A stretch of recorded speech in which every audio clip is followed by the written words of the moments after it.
Luggage. Carry on, oversized and sometimes over the shoulder. The product mix has undergone a massive transition from the days when durability was the highlight, like in this 1970 TV commercial.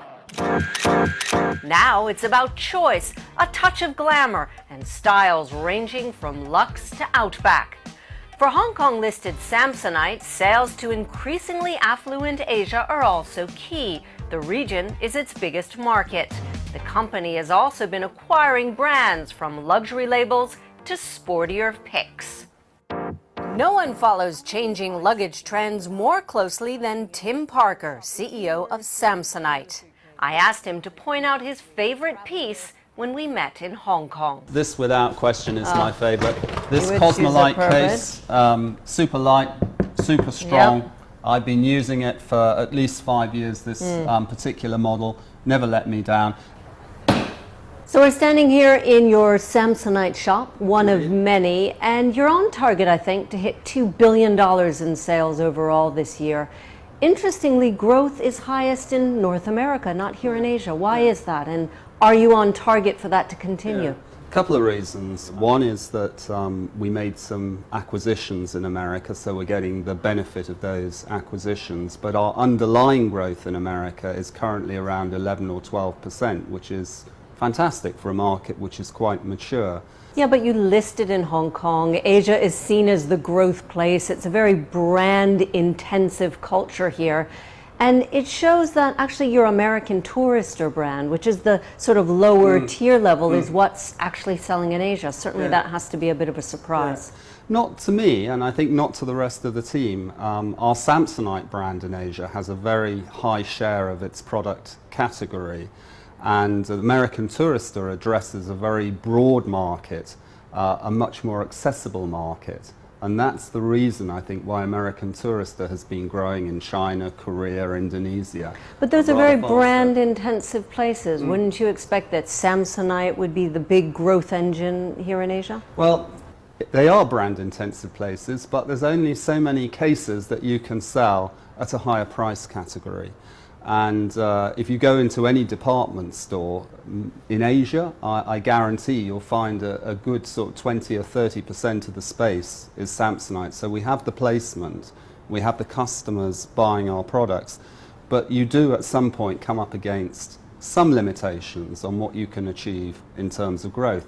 Let's go to the other end of your suitcase business, which is the top end. Hartmann, you bought it for $35 million in cash, and you had said that earnings would hit in earnings per share in 2013. What are we seeing in terms of earnings per share? How much is it contributing now? Hartmann is still only a very small part of our company, and we did signal when we bought it that 2013 would be a year of reorganization, and we need to get the brand sorted out and the product sorted out. So I have very low expectations in terms of its contribution this year. Next year, though, we've got very high hopes of quite a substantial expansion. We're launching the brand here in Asia. We've got a store that will be going up in Madison Avenue, so it's ready to go. So when will it actually contribute to earnings? It will make a contribution next year. Moving also into all your acquisitions, Hartmann's one. You also had Sierra. You've got Samsonite. You have American Tourister. What else could you possibly buy? Our market's very fragmented, and although we occupy a very good chunk of the luggage market, there are areas such as handbags, business cases. We're looking at the whole outdoor segment. All of these represent very interesting opportunities for us, because one of the strengths of our company is this enormous worldwide distribution platform. So we have a huge logistics capability, we've got a lot of experienced management, and we have established relationships with the key distribution channels. So we want to buy brands and really develop them internationally. Okay, so it sounds like in a way you're going to grow beyond suitcases, and with so many different tiers as well. Is that a little bit of a worrying business model to try and handle different tiers, different types of bags, etc.? Well, in my view, we do have different tiers of operation in our traditional luggage business, which I think we understand very well. and we will only go step by step into some of these other areas.